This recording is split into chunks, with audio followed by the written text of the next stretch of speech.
देखिए, जो पिछले 4 महीने से यहाँ पर जम्मू कश्मीर स्टेट में राशन की बहुत क्राइसिस है।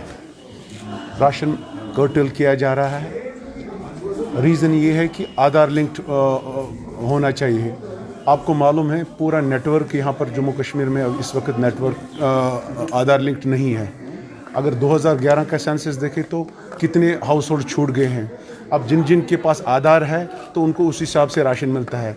अगर एक घर फैमिली में 5 लोगों का 4 लोगों को आधार कार्ड है, 2 को नहीं है, उनके 2 की राशन कट जाती है।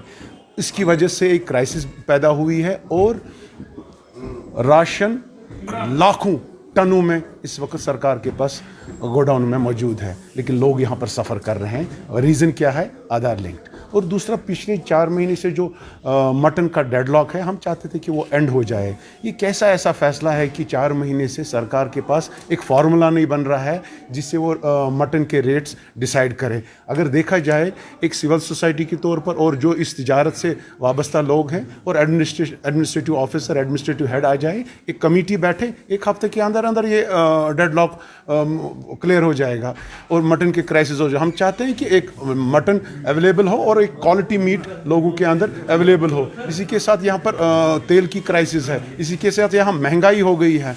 जम्मू कश्मीर वाहिद स्टेट है जहाँ पर 99% मटन कंजप्शन है। चाहे किसी भी तबके का लोग है, चाहे हिंदू है, सिख है, बरादरी है, मुसलमान है, सब मटन कंज्यूम करते हैं। यहाँ बीफ कंज्यूम नहीं हो रहा है। यहाँ पोल्ट्री को देखो, प्राइस राइजेस कितने हो गए, महंगाई क्या हो गई है, उस पर कोई कंट्रोल नहीं है।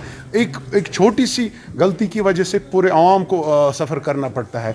माह मुबारक का महीना आ रहा है और शादियों का मौसम आ रहा है, तो लोग कैसे इसको ये रिजॉल्व कर रहे हैं। एडमिनिस्ट्रेशन से रिक्वेस्ट की थी कि ये जो ईगोइज़म है, ये जो ब्यूरोक्रेटिक अप्रोच है, इसको ख़त्म करो। यही वजह है कि इस वक्त सरकार नहीं है, इस वक्त गवर्नर रूल है और जो हम जम्मू कश्मीर अपनी पार्टी एक ब्रिज बन के बैठी है आवाम और एडमिनिस्ट्रेशन के दरमियान। उस ब्रिज गैप को हम दूर करने के लिए, क्राइसिस को यहाँ करने, हमने पहले ही ऑलरेडी ये इशू उठाया था। आज इन प्रिंसिपल हम यहाँ आए हैं, इनको बता रहे हैं कि ये जो तानाशाही ख़त्म कीजिए। ये दिल्ली के लेवल पे नहीं है। शायद मुझे लग रहा है कि हमारे जो ऑनरेबल लेफ्टिनेंट गवर्नर साहब है, उनकी नॉलेज में ये नहीं है। वो मंजे हुए सियासतदान भी हैं। हम आपके माध्यम से उनको गुजारिश कर रहे हैं और होम मिनिस्टर साहब को गुजारिश करें कि इस क्राइसिस को ख़त्म कीजिए और यहाँ लोग जिन मुश्किलात में, तकलीफ में, वो ख़त्म हो जाए। देखिए, हर एक जो इस कारोबार से जुड़ा हुआ हर एक लोगों से बात होनी चाहिए, इंक्लूडिंग सिविल सोसाइटी। एश्योर होना चाहिए कि रेट्स ठीक तरह से जो हर एक को सूट हो वो फिक्स हो जाए और क्वालिटी मीट अवेलेबल है। आप डायरेक्टर साहब से मिले तो क्या आपको आश्वासन दिया उन्होंने? डायरेक्टर साहब, ये मेरे अकेले का फैसला नहीं है। इसमें ड्यूकॉम भी इन्वॉल्व है, मुख्तलिफ एजेंसीज इन्वॉल्व है, DCs भी इन्वॉल्व है। हमने इनको अपना मेमोरेंडम पेश किया पार्टी की तरफ से। जो हमारा मेमोरेंडम था वो हम आपको भी दे रहे हैं, तो पेश किया, तो लेकिन लग रहा है कि ये सुधारने के मूड में नहीं। हम उनको भी पहुंचा देंगे, हम सारे एडमिनिस्ट्रेशन को भी पहुंचाएंगे जो इस क्राइसिस के साथ लिंक हुए हैं।